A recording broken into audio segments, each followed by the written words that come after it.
lamentablemente la palabra política en la época actual es casi un sinónimo de corrupción, pero no siempre fue así. Y es por eso que invitamos a Adrián Ramos para recordar cuál es el verdadero origen de la palabra política, que nació como una ciencia y un arte. Adrián. Así es, casi el término política resulta una mala palabra hoy en día, ¿no? Ya se, en discusiones en casa, sobre todo cercanas a fecha de elecciones, hay una, no sé qué tan común sea, yo he escuchado de manera muy común personas que dicen, bueno, en esta mesa mientras comemos no hablamos de política. Ni de religión. Eso es lo que he escuchado. Bien. Porque a ese punto, me refiero, ha llegado el sentido de la palabra política hoy en día. Y no pierdes razón esto, porque hay varios elementos, como ha mencionado Gustavo, que van contribuyendo a esa pérdida del sentido de la palabra política. Ya decía el filósofo chino Confucio que para construir un mundo mejor hace falta empezar por darle el verdadero sentido a las palabras, para empezar. Entonces, eso queremos hacer, como menciona Gustavo, con este espacio, poder profundizar en ese sentido de la palabra política. Política viene del término griego polis, que representa la ciudad-estado o las ciudades de estado que conformaban la cultura helénica, la cultura griega. Eran más de 400. Entonces, cada una de ellas tenía distintas formas de gobierno, algunas eran democráticas, como en el caso de Atenas, en un tiempo de su historia, en otras eran monárquicas, tenían diferentes formas educativas, cada una tenía diferentes formas organizativas, en fin, de esas 400 ciudades griegas o más, cada una tenía su propia independencia. ¿Qué las hacía una cultura griega? Su idioma, su religión, fundamentalmente. El resto era independiente. Pero ¿cuál era el objetivo o el sentido de la política en ese mundo griego? El mantener el orden celeste también como un orden terrestre. Es decir, si el universo tiene un orden, un equilibrio, si cada elemento del universo va ocupando un sentido y una función dentro de ese orden, lo mismo debe pasar dentro de la sociedad humana. Cada persona debe ocupar un rol activo dentro de ese orden, dentro de esa armonía y dentro de esa justicia en la sociedad. No se puede esperar que alguien ejerza esa función de juez y el resto estemos a expensas de esa decisión, sino para la cultura griega todos debíamos ser justos, de forma que no haya la necesidad de la presencia de un juez, sino que esa justicia debe estar dentro de cada uno. Ese dentro de varios ejemplos de lo que representa la verdadera política, un orden, una armonía y una justicia dentro de la sociedad. Y usted ha mencionado que el origen de la palabra política viene de polis. Y también esa misma raíz sirve para el origen de la palabra politeia. Politeia está relacionado justamente a esa organización social. Y algo interesante también, ahí dentro de las polis griegas hay un dato interesante también. Incluso la forma constructiva, la organización física de la ciudad se dividía en esas antiguas ciudades griegas en tres partes. El agros, el agros, la parte donde se realizaban los cultivos o lo que estaba, el área destinada hacia la satisfacción de la parte física, ¿no es cierto? Donde se origina el alimento y demás. El ágora, donde se realizaban las actividades sociales, donde se compartían espacio con unos ciudadanos con otros, donde se realizaban las festividades y más. Por eso es el ágora de la Casa de la Cultura. Exactamente. Ajá. Y del agros viene agricultura, ¿no? Y el acros, en cambio, era la parte más elevada de la ciudad, donde se encuentran los templos, donde está lo más sagrado de la ciudad, donde habita esa parte espiritual de la ciudad. Entonces, esos tres elementos conformaban lo que sería una polis, todas.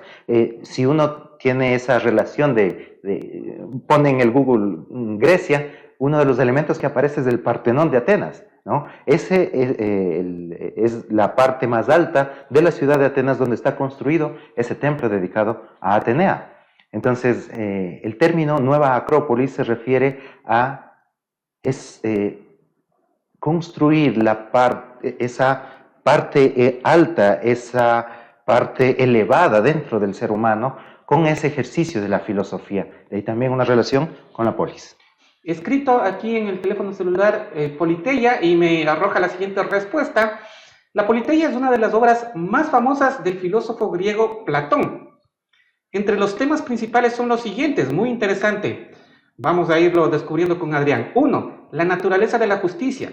Sócrates y sus interlocutores buscan definir qué es la justicia y cómo se puede lograr en una sociedad. 2. La sociedad ideal. Platón describe su visión de una sociedad ideal en la que los filósofos reyes gobiernan y se busca la justicia y la armonía.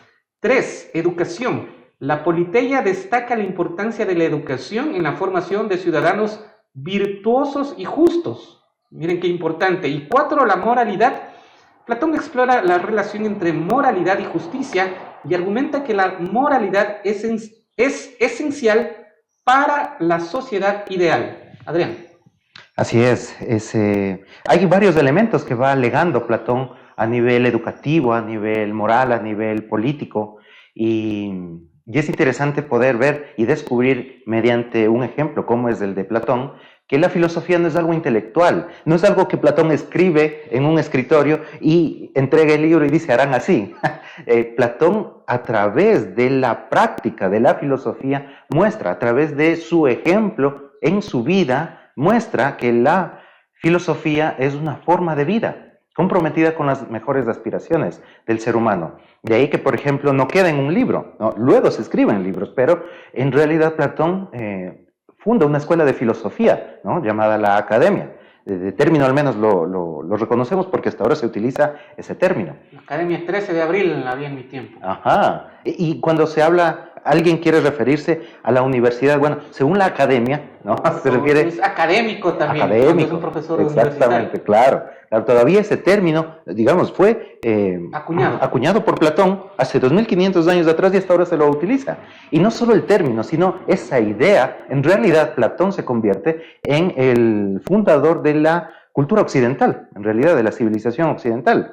Muchos de los elementos planteados por Platón se los utiliza hasta ahora. Bueno, dentro de lo que se ha mencionado, la justicia, ese es un término muy interesante y que muchas veces, del mismo modo que el término política, del mismo modo que el término filosofía, está tergiversado hoy en día.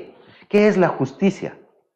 Platón hace un esfuerzo de un descubrimiento de la idea de las palabras, es decir, no solamente uno debe referirse a lo que para uno significa la palabra. No, para mí puede ser justo llegar a tiempo, pero para otro es justo llegar como hasta 5 minutos tarde, ¿no? Para uno puede ser justo 5 años de cárcel y para otro puede significar 30 años de cárcel, lo más justo, ¿no? Porque entonces mató a más personas. Claro. Sí se ha escuchado, ¿no? Casos que por alguna circunstancia un delincuente se le condena a 5 años por violación, por ejemplo, y hay personas que dicen, no, está muy poquito porque no ha violado solo a una persona, sino ha violado a más, tenía que darle más años de cárcel. Claro, y se vuelve... Es subjetivo. Subjetivo, exacto. Se vuelve subjetivo lo que es lo justo, lo que es lo bueno, lo que es lo verdadero, lo que es lo bello, lo que significa el arte, lo que significa la política. Entonces se vuelve una diversificación de opiniones. Platón dice, la virtud tiene una idea de la cual parte o desemboca en una opinión de una persona. Para mí puede ser justo o no, pero hay una idea de justicia. Hay algo que está mucho más allá, una idea universal. Y por eso Platón habla del mundo de las ideas. Él dice que hay una única idea de justicia. Y de la cual uno, si se va acercando a esa idea de justicia o elevando a esa idea de justicia, uno puede ir compartiendo esa misma idea con otras personas que se van elevando hacia esa idea de justicia. A través de la virtud. A través de ser más justo, a través de poner en práctica la justicia. Uno no puede hablar de algo si no lo va viviendo. Se va especializando entonces. Va experimentando. Y especializando en el camino, a través de la práctica. Y perfeccionando gracias a ese camino hacia la idea de la virtud. Si uno quiere hablar de lo que es justo, entonces muy cómodamente desde un asiento lo puede hacer de distintos temas. Pero cuando hablamos de la justicia en mi vida, que es algo más delicado, ahí sí ya no puedo hablar con total facilidad, porque ya no hablo de otro, hablo de mí. Y si dentro de la persona va desarrollándose ese sentido de búsqueda de la justicia, que mis actos sean cada vez más justos, que mis palabras sean cada vez más justas, que mis intenciones sean cada vez más justas, ahí ya no es tan fácil hablar de otros, ¿no? Porque la experimentación ya no está afuera, ya está dentro. Y ese es el camino que plantea Platón acerca de la justicia, poder ir viviéndolo en uno y de esa manera poder irse elevando hacia esa idea de justicia para acercarnos cada vez más a esa universalidad del sentido y de la virtud de la justicia. Y hay una buena técnica que les podría compartir y sugerir a nuestros amigos observadores, es ponerse en los zapatos del otro. Se requiere tiempo y un nivel de empatía para empezar a hacerlo, porque a veces desde nuestro punto de vista expresamos lo que se nos viene a la mente, lo que sentimos, pero no ponemos en consideración lo que la otra persona puede estar viviendo y sintiendo para poder considerarla e incluso poder comprender su modo de actuar. Bueno, de la exposición que acaba de mencionar nuestro invitado, se me viene a la mente, hablado de Platón, en cambio a mí se me viene a la mente las enseñanzas de Aristóteles, que fue alumno de Platón y que fue desarrollando también su obra con base a su maestro. Bueno, Aristóteles nos habla del son politikon, el animal político. ¿Y a qué se refiere? A que el ser humano no está... Su naturaleza es vivir en comunidad. En sociedad, sí. En sociedad. Imaginemos una persona alejada, ¿no es cierto? No quiere vivir con nadie, no, se va a vivir en la montaña, en la selva, solo, sin nadie, sin contacto. Bueno, le tocaría hacer su propia comida, le tocaría no tiene dónde comprar, no tiene a dónde recurrir, entonces él debe sembrar y cosechar, y eso requiere un tiempo, ¿no? Si quiere vivir guarecido en un lugar ante las inclemencias del clima, entonces debe construir su propia casa, debe buscar los materiales para esa construcción, debe saber el arte de la construcción, ¿no? ¿Cómo va a cocinar? Debe hacer un fuego, debe hacer ollas, qué sé yo, ¿dónde va a dormir? Debe construir su cama. Entonces, representa una complejidad el considerar la vivencia de una persona sola, ermitaña. Es natural que el ser humano viva en sociedad. De ahí, por ejemplo, se ven casos en los que una persona cuando se aísla, se va entrando en problemas psicológicos, depresión, ansiedad, porque no va compartiendo con otros esa realidad. Incluso a nivel cinematográfico, este náufrago, ¿no?, que queda solo en la isla, interpretado por Tom Hanks, él se hace... construye un amigo, ¿no? Se encuentra un balón. Exacto. Que tenía la marca Wilson. Ajá, por eso lo nombra. Le pone ojos, nariz y boca para simular que es una persona con la que conversa. Justamente. En la película Soy Leyenda, ¿no?, interpretada por Will Smith, su única relación es con su perro, porque si ni esa tuviera, entonces se volvería menos humano. Es decir, el desarrollo humano en sociedad le convierte en eso, en humano a la persona, porque es que las virtudes no se pueden desarrollar solo para uno, es decir, no se pueden evidenciar en uno. Si yo quiero ser justo, lo soy con otro.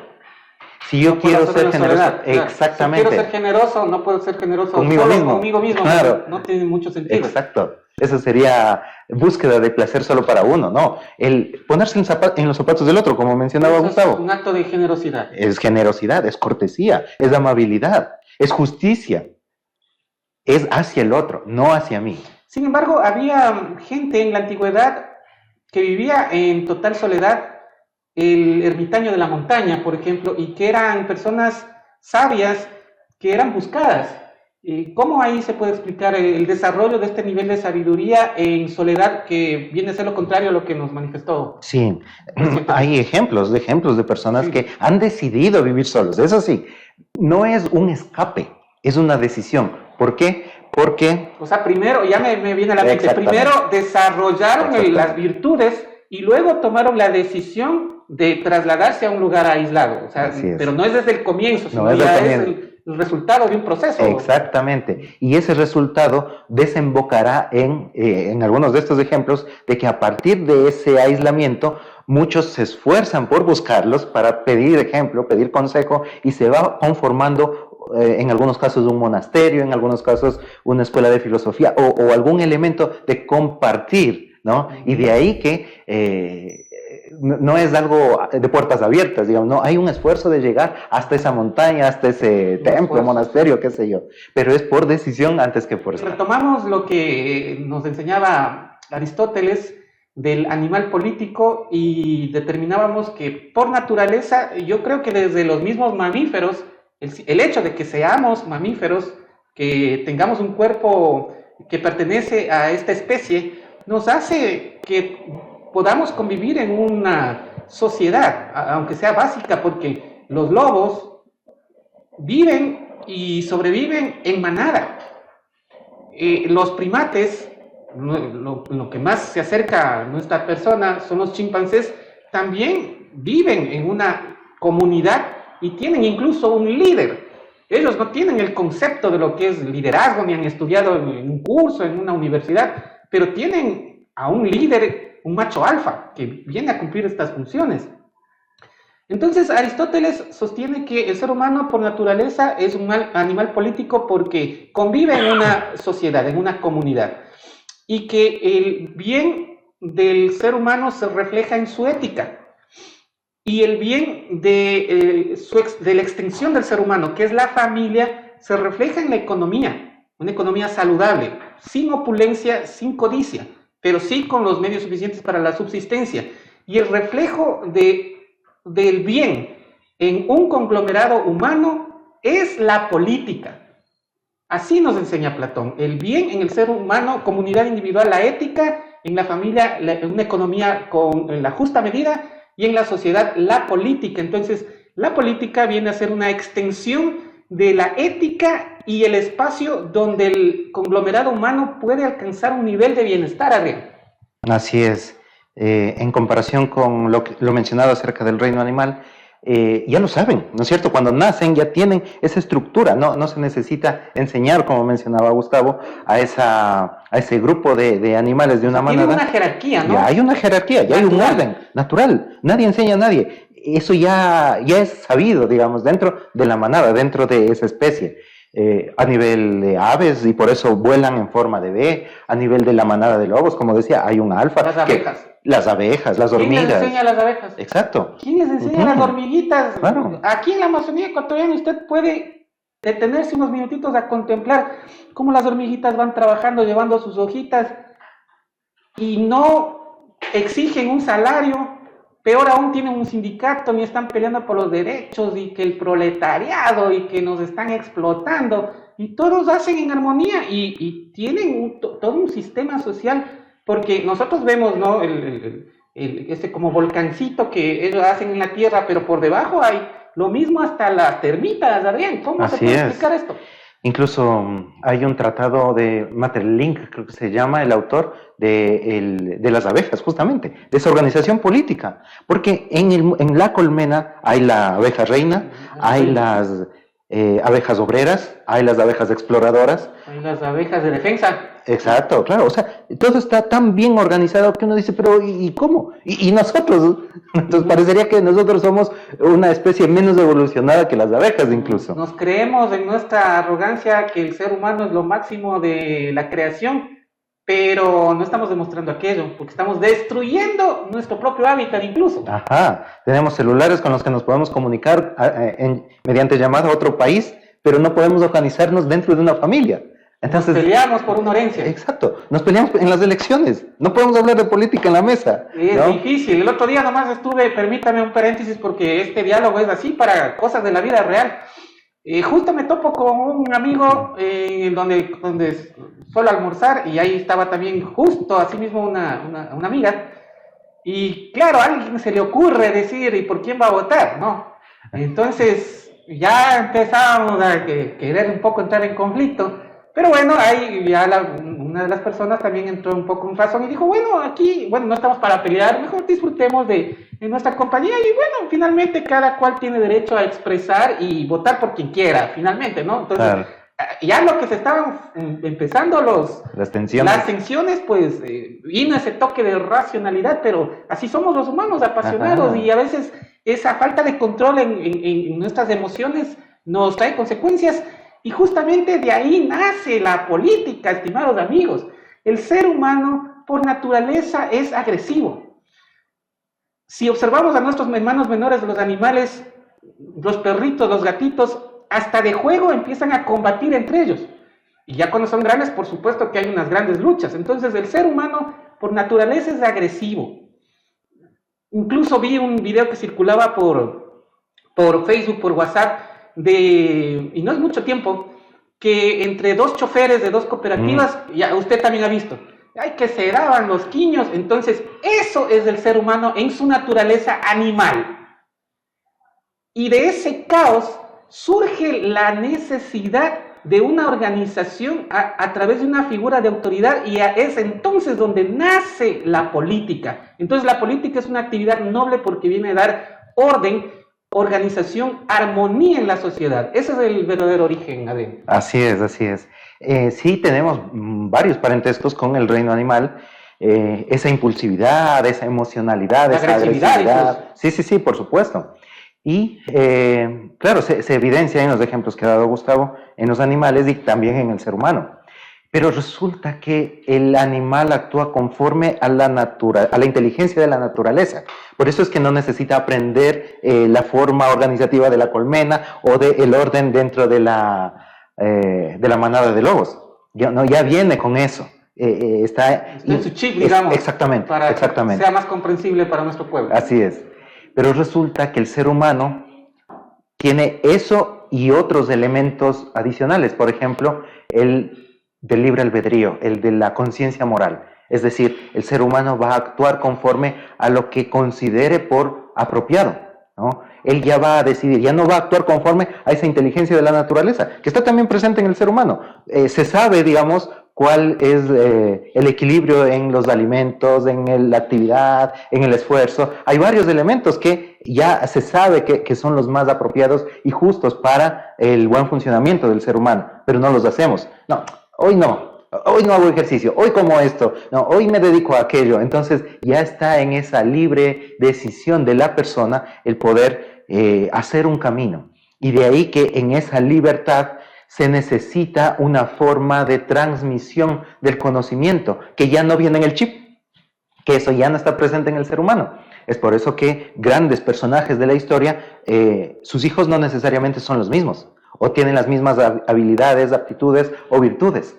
La virtud no se hereda, ¿no? De ahí, por ejemplo, el hijo de Mozart no fue necesariamente un músico de la altura de Mozart, ¿no? Ejemplo de la Biblia les voy a decir, porque siempre hablo de la Biblia, no porque yo sea religioso, sino porque sabe todo el mundo, y bueno, crecí en un hogar cristiano que me enseñaron mucho. Hay el libro de Samuel. Samuel fue considerado una persona que podía ejercer una influencia en su pueblo, y era el que comandaba por un tiempo en el pueblo de Israel, y sin embargo los hijos salieron corruptos, y no aceptaba el pueblo que cuando Samuel ya no esté, porque ya estaba anciano, los hijos hereden su puesto. Bueno, ahí es cuando el pueblo mismo pide que se elija un rey. Y bueno, ahí es donde se elige al rey Saúl, luego fue sucedido por David, pero el primer rey lamentablemente se corrompe. Luego David también tiene momentos de debilidad muy terribles, y eso es lo que generalmente ocurre con el ser humano, que nos dejamos llevar por las pasiones, por las emociones, y también eso les ocurre a los políticos, dicho sea de paso. Hay personas que inician con una muy buena voluntad, incluso con valores, con honestidad. Ha habido políticos que sí han tenido la preparación, pero al momento de que llegan son absorbidos y cambian su forma de ser, de pensar, de sentir y de actuar, y se dejan llevar por los placeres, por las mieles del poder, y caramba, terminan siendo lo contrario a lo que iniciaron y a lo que prometieron. ¿Por qué ocurre esto, Adrián, a nivel filosófico? En realidad, las circunstancias externas son elementos que permiten sacar lo que uno lleva dentro en realidad. No hay circunstancias que cambien lo que se lleva dentro, es más bien al revés, las circunstancias permiten que aflore lo que uno lleva dentro. De ahí que la filosofía es un ejercicio de formación de ese que llevamos dentro, ¿no? Para que ese vaya transformándose y en las circunstancias que le toque vivir, pues se muestre de la mejor forma posible, de la forma más humana posible, de la forma más justa posible. Y por eso es que... Entonces ahí se demuestra el carácter. Ahí se demuestra. Cuando es una persona débil de carácter va a pasar lo que yo les dije, es decir, bueno, en mi experiencia he conocido un montón, ¿no? El simple hecho de que una persona le den un cargo público, ni siquiera de elección popular, un cargo público, director de algo, caramba, a veces se le suben los humos y ya anda así, ya no quiere saludar con la gente. Eso demuestra que es una persona de carácter débil. Una persona de carácter fuerte supera las dificultades y tampoco se emborracha con las mieles del poder. Tampoco no se marea cuando le está yendo bien, Adrián. Así es, justamente hay un ejemplo en Roma con el emperador Marco Aurelio. Él se le apodaba el emperador filósofo porque era uno de los representantes de la filosofía estoica, ¿no? Una forma de vida, de gobierno y de dominio de sí mismo. Y siempre que él ganaba batallas, porque continuamente se encontraban en batallas en Roma por la defensa del territorio, cuando venía de una gesta militar con victoria, él entraba a la ciudad y siempre la ciudad en Roma se le recibía con aplausos, con flores, con agradecimiento, y él tomaba a uno de parte de su equipo militar, le hacía sentarse al lado de él y le decía, repite siempre esto: Marco Aurelio, solo eres un hombre. Marco Aurelio, solo eres un hombre.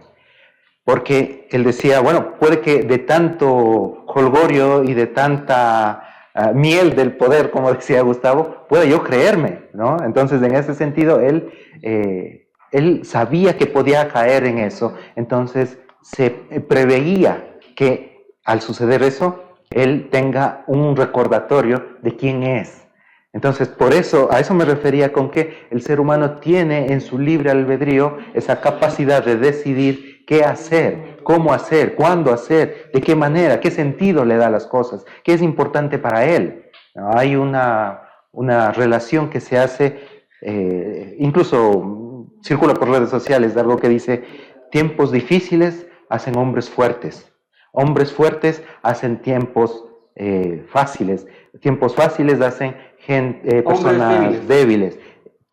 Personas débiles hacen tiempos difíciles. Y así es como un ciclo que va pasando. Entonces no necesariamente algo va creciendo proporcionalmente hacia arriba, positivamente, progresistamente hacia arriba, sino más bien las cosas se van dando de forma cíclica. Hay personas, hay gobernantes que tienen una claridad, pero no por eso necesariamente el que sigue o el hijo o el sucesor va a tener esas mismas virtudes. Hay que hacer un proceso de transmisión, un proceso de traspasar esa experiencia, ese conocimiento y esa vivencia del uno al otro. Si bien el ser humano no puede tomar toda la experiencia de otra persona, porque hay casos en los que uno dice, bueno, no sé si sea así, quiero vivirlo, quiero experimentarlo, ¿no? Quiero verlo por mí mismo. Entonces hay una forma de traspaso de esa experiencia a nivel educativa y otra a nivel vivencial. Y esos dos elementos van formando a la persona para ir aprendiendo. Lo que decíamos a nivel animal no se necesita, ya viene en el chip. En el ser humano no viene en el chip y necesitamos formar ese canal, esa comunicación, esa transmisión, ese legado de lo mejor del ser humano. Y de ahí el ejercicio fundamental de la filosofía es el de legar al ser humano o de rescatar esos elementos que hacen al ser humano humano. Lo mejor del ser humano está potencialmente dentro, decía Aristóteles. Lo que pasa o lo que falta es hacerlo o transformarlo de lo potencial a lo activo, transformarlo de lo posible a lo real, a lo vivencial. Y en ese sentido es que estamos en ese proceso de aprendizaje de los elementos filosóficos que nos permiten construir un mundo mejor en la práctica. Algo que destaco de sus palabras a lo largo de esta entrevista, usted habló del libre albedrío. ¿Cómo podemos aplicar este libre albedrío cuando estamos inundados de tácticas y estrategias de marketing político que lamentablemente muchas de las veces se enfocan en construir la apariencia de que presentan a un candidato con las condiciones ideales de serlo? Y eso es lo que la gente justamente se pregunta y se decepciona, porque le pone fe y muchas veces somos engañados. Nos proponen el oro y el moro, nos hablan bien bonito en campañas, claro, vienen sonrientes, nos dan un abrazo, le enamoran al elector, pero cuando llegan a funciones resulta que no logra cumplir ni la mitad de lo que promete y provoca una decepción y la gente dice, otra vez me equivoqué. ¿Cómo podemos ahí diferenciar? ¿Hay alguna manera de elegir con nuestro libre albedrío, pero de la manera más correcta posible? Así es, para el mundo clásico el ser humano no solo se componía de una parte física, ¿no? De una parte biológica, sino también de otros elementos que se reconocen no como parte de lo biológico, lo emocional, ¿no? Es otra realidad del ser humano, lo mental es otra realidad del ser humano, lo espiritual también.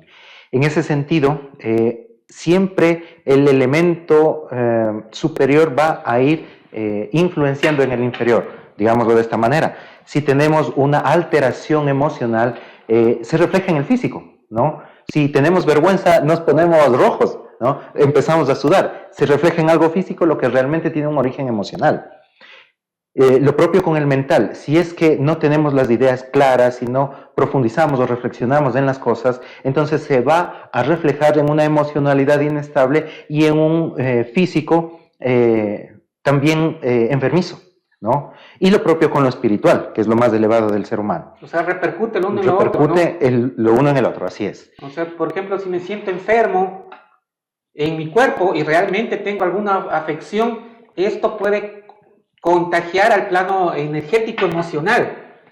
Pero si contrarresto, como han dicho algunos expertos, con buen humor, le puedo repercutir también de lo emocional, me da una mejor energía y esa buena energía repercute en la sanación de mi dolencia. Así es, y prueba de ello es, claro, la actitud, ¿no? Siempre dice, esté bien el médico, ¿no es cierto? Cuando tenemos alguna afección, esté bien, descanse, no tenga problemas de estrés y ahí poco a poco iremos avanzando, porque sí influye. Y de ahí, por ejemplo, el término enfermedades psicosomáticas. Psico se refiere a psiquis se refiere a las emociones y a la mente, que van a repercutir en lo somático, en lo físico, en lo material. Entonces, ¿por qué hago esta explicación? Porque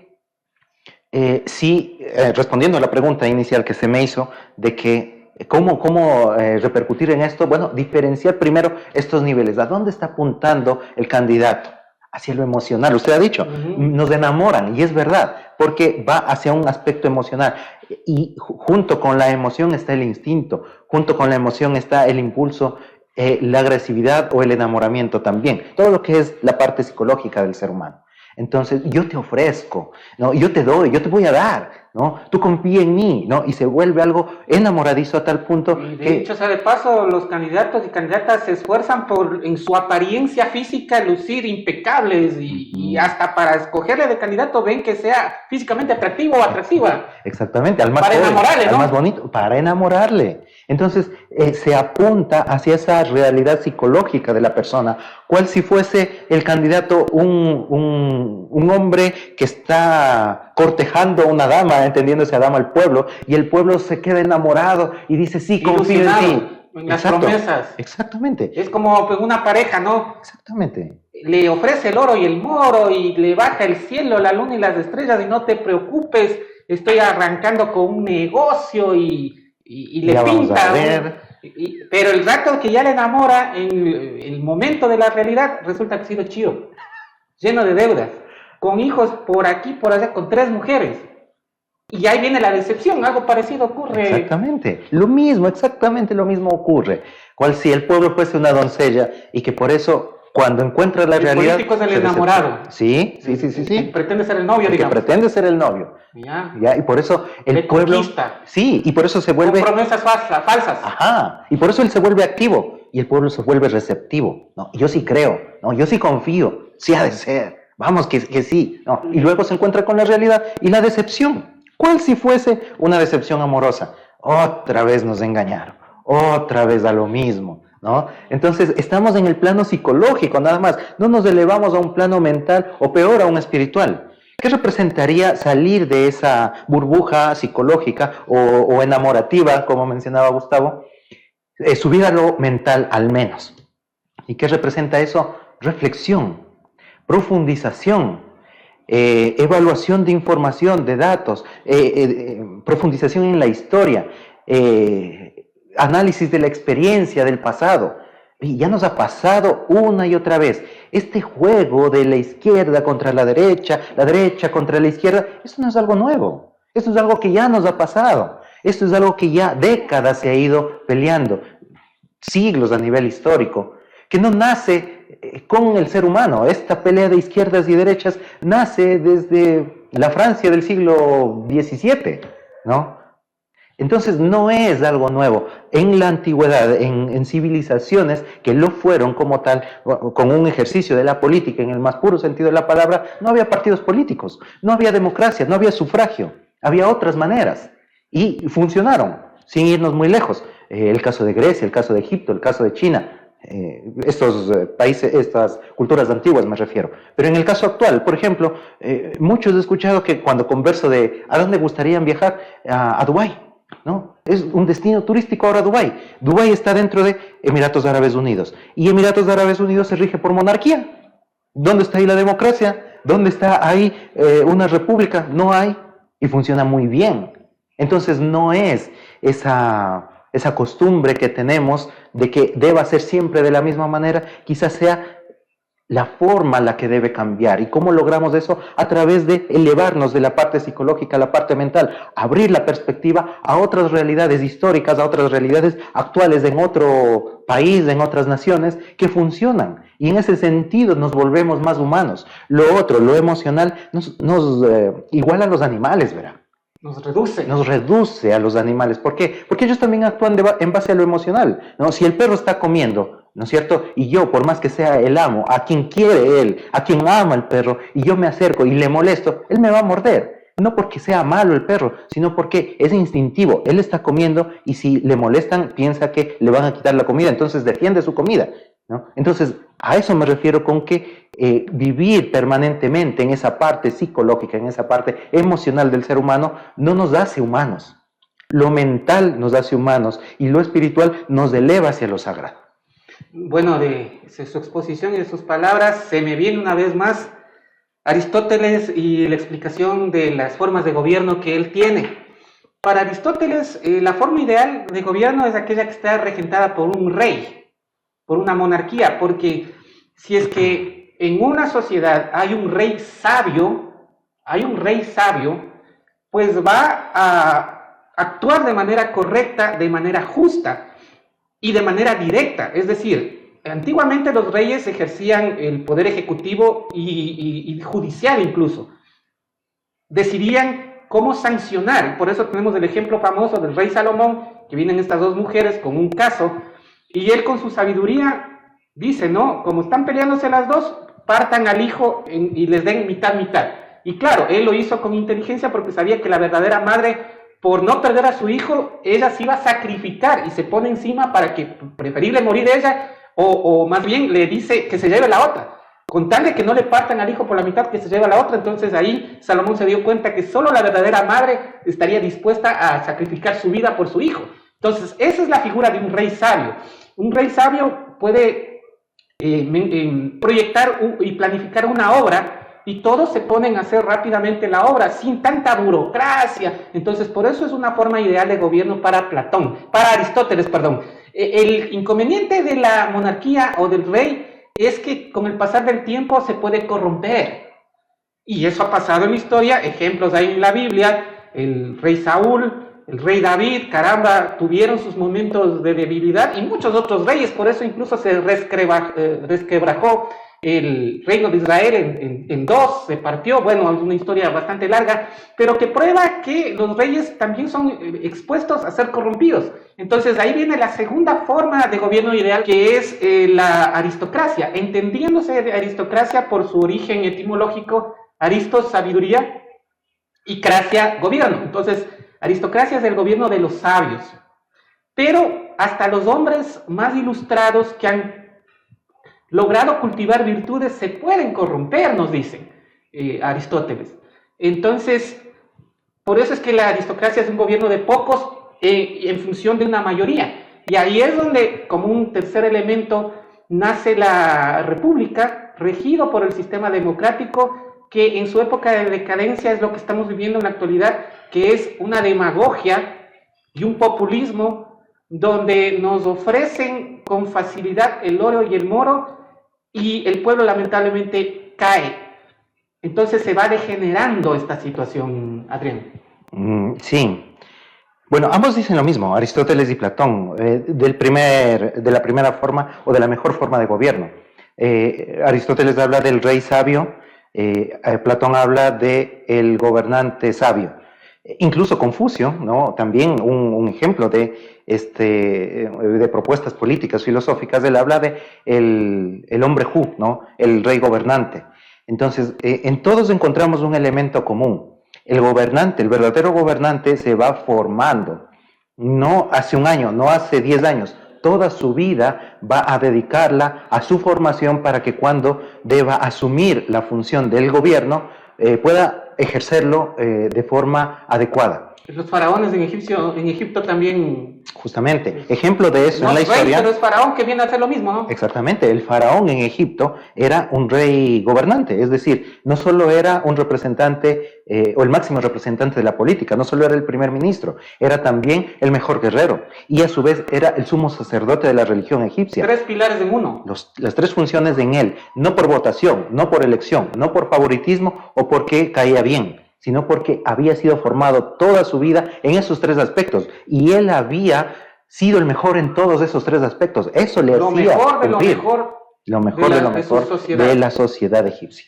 Lo mismo pasaba, bueno, al menos en la época que se denomina los emperadores buenos, lo mismo pasaba con el emperador romano ahí, ¿no?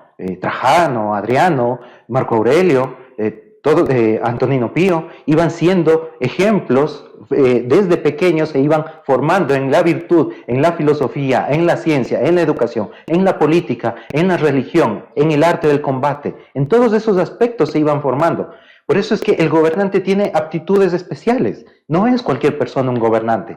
No debería. No debería. ¿Por qué? Porque no todos estamos en ese... Claro. O tenemos la convicción innata, porque para ser un buen gobernante se nace y se hace, o sea, son las 2 cosas. Las 2 cosas, ¿no? Y por eso es que es de entregar la vida.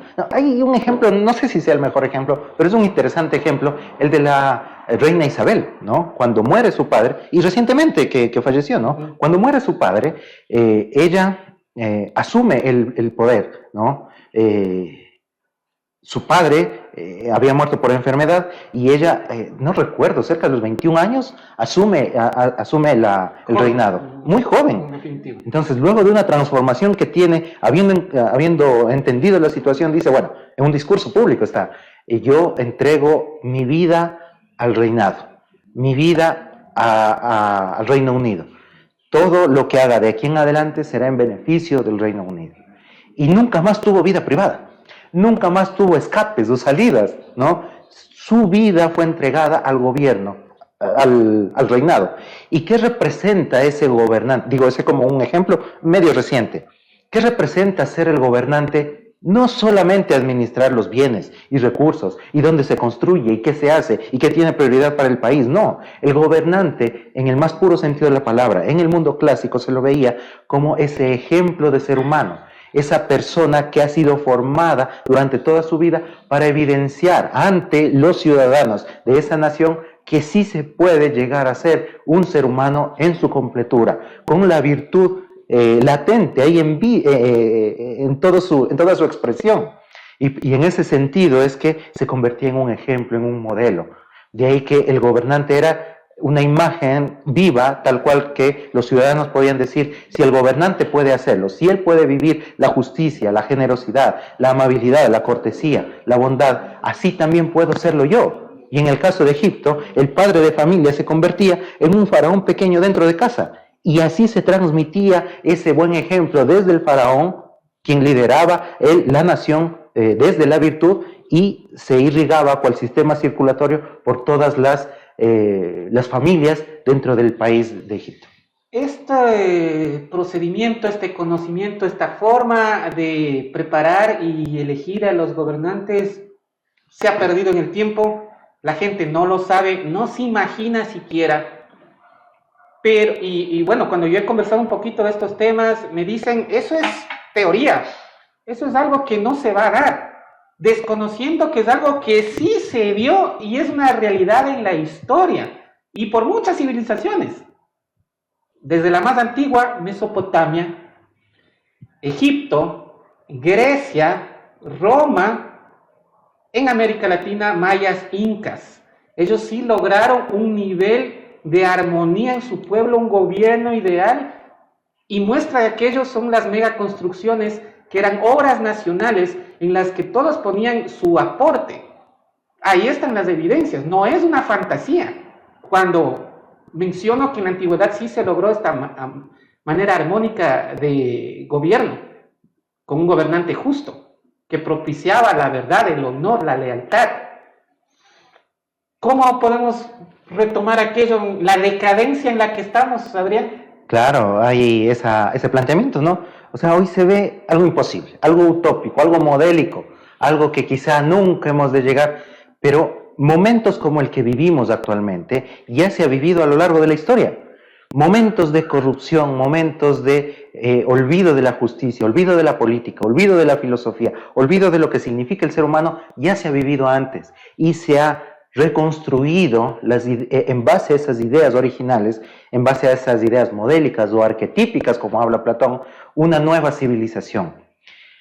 Confucio, un filósofo chino, él menciona, si quieres cambiar el mundo, si quieres mejorar todo lo que sucede en el mundo, bueno, quizás sea el mundo algo muy grande, concentrémonos en algo que es más pequeño, el país. Dice, si quieres cambiar el país, también puede ser muy grande. Pensemos en iniciar en algo más pequeño, la ciudad. Pero para cambiar la ciudad, quizá también sea muy grande. Empecemos por la unidad básica que conforma una ciudad, una familia. Si quieres mejorar a tu familia, ¿cómo puedes incidir en los demás miembros de la familia? ¿Cómo puedes incidir con ese buen ejemplo hacia los demás? Es cambiando uno mismo. Es decir, el cambio del mundo empieza en uno mismo. El mejoramiento del mundo empieza en uno mismo. Y de esa forma, si nosotros no solo comprendemos esto, sino vivimos esto, vamos a ir transformando primero nuestra mentalidad, nuestras acciones, y eso va a ir incidiendo en nuestra familia, y vamos a ir haciendo política en el más puro sentido de la palabra desde casa, porque política no son elecciones, no son sufragios, no son candidatos. Política es llevar ese orden y esa armonía, esa justicia a un grupo de personas, para elevarlas de sus más básicos instintos o de sus impulsos emocionales hasta sus más nobles ideales. Entonces eso se puede hacer en casa, eso se puede hacer con el hijo. No satisfacer únicamente sus deseos, sino también hacer que sea una persona responsable, una persona independiente, que se pueda defender por sí misma, que pueda crecer, que pueda ser madura, que pueda enfrentar las circunstancias. Eso es hacer política, eso es un gobernante como el padre y un gobernado como el hijo. De tal modo que cuando crezca ese hijo, en base a ese ejemplo, pueda convertirse en un gobernante de su casa y pueda a su vez enseñar, transmitir eso que decíamos, hace falta ese canal de comunicación, de transmisión de esa experiencia, es el ejemplo, no hay otra forma. La educación en el más puro sentido de la palabra es extraer lo mejor que existe en la persona para que lo pueda desarrollar y lo pueda vivir. Y por ese lado, la transmisión es el ejemplo y la educación. Y eso podemos hacerlo en casa, eso sí depende de nosotros. Y en la medida en que vayamos nosotros continuando eso, entonces podemos transmitir incluso a lo largo de generaciones. Y no lo veamos como algo extraño. Cuando una familia tiene también cierto legado de forma de ser, de temperamento, ¿no es cierto? Conocemos a gente que su familia grita, vive gritando. y lo han considerado como normal. ¿Por qué? Porque a su vez los padres gritaban y a su vez los abuelos gritaban y los padres de ellos gritaban y así se convierte en una cadena, ¿no? La gente del Caribe habla así. Exactamente, durísimo. claro, y se acostumbraron y es parte. Y es normal para ellos. Exacto, ya en algo que, digamos, no incide demasiado en las cosas, pero la violencia, por ejemplo, la infidelidad, por ejemplo, va también transmitiéndose de generación en generación, por el ejemplo. Yo lo vi en mi abuelo, entonces lo veo como normal. Lo veo en mi padre, entonces lo veo como normal. Yo si lo hago, va a ser normal. Y así mi hijo va a ver y lo va a tomar como normal. Y un mal hábito se puede convertir en un mensaje que va de generación en generación. Eso podemos transformarlo a la virtud. Que no sea algo, un mal hábito, sino más bien una virtud que nos hace mejores. La puntualidad, de padres a hijos, a nietos. La justicia, la honestidad, la cortesía, la generosidad, de padres a hijos, a nietos. Eso sí se puede. Ahí estamos transformando el mundo. Ahí estamos haciendo política. Ahí estamos poniendo en práctica estos elementos que estamos descubriendo, que quizás los tomamos como modélicos, como ideales, como imposibles de practicar. Y sí se los puede. Si es que cada familia va a poner en ejercicio estos elementos, entonces podemos transformar la ciudad. Y si ciertas ciudades van haciendo esto y van dando ejemplo, podemos transformar al país. Y así sucesivamente. O no tenemos el ejemplo, yo recuerdo desde hace décadas que se toma a Loja como un ejemplo de salubridad. No tenemos a Cuenca como un ejemplo de cultura. No tenemos a Quito como un ejemplo de ciudad grande, digamos, ¿no? Entonces, ¿por qué no también así ser nosotros un ejemplo de ciudad en la virtud?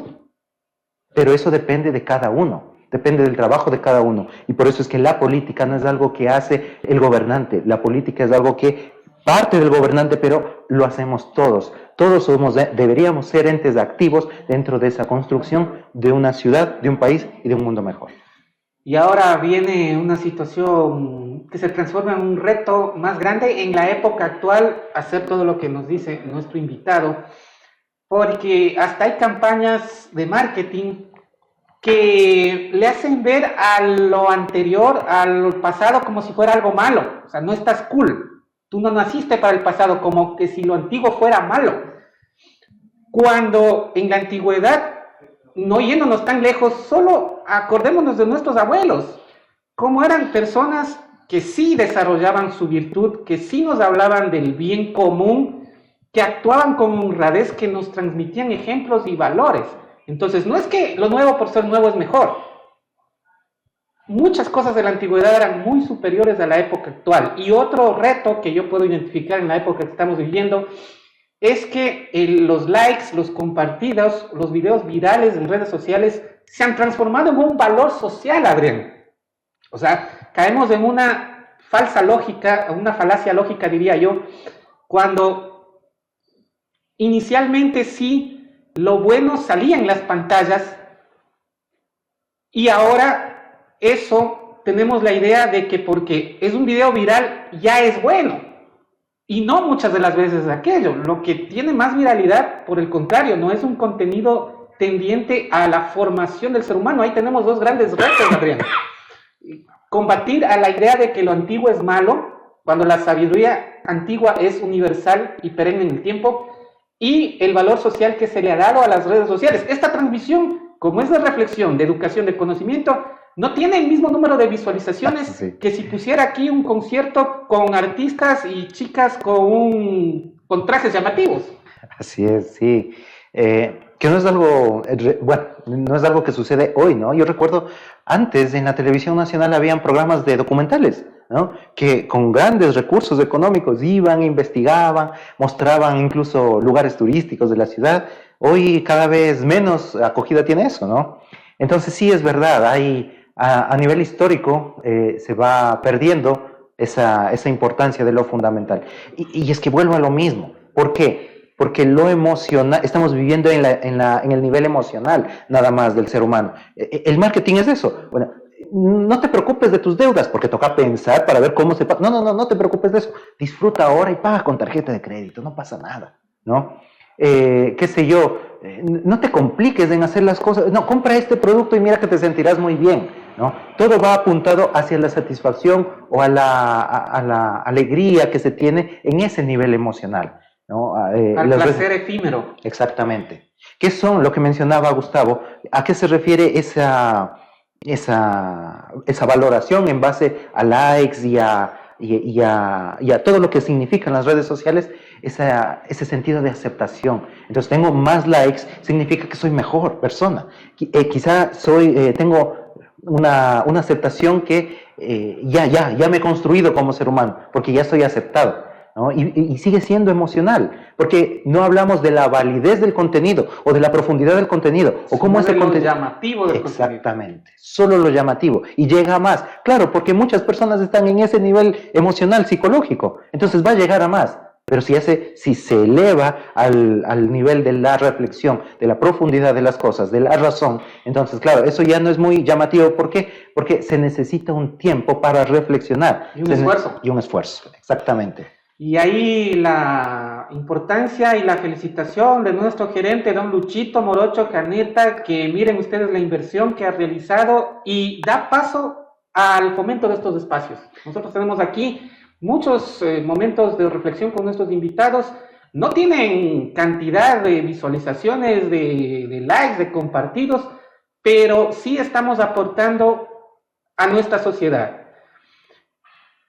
Caramba, siempre nos quedamos con ganas de seguir hablando, pero ya estamos con el tiempo, así es que con el agradecimiento correspondiente a nuestro invitado Adrián Ramos, director de Nueva Acrópolis Pastaza, le dejamos en sus palabras, en su mensaje final, a propósito del proceso electoral que estamos viviendo los ecuatorianos. ¿Qué les decimos a nuestros observadores? Muchas gracias, Gustavo. Así es, Nueva Acrópolis es una escuela de filosofía que abre espacios como estos para la reflexión y la puesta en práctica de los elementos que se pueden ir aprendiendo de la historia.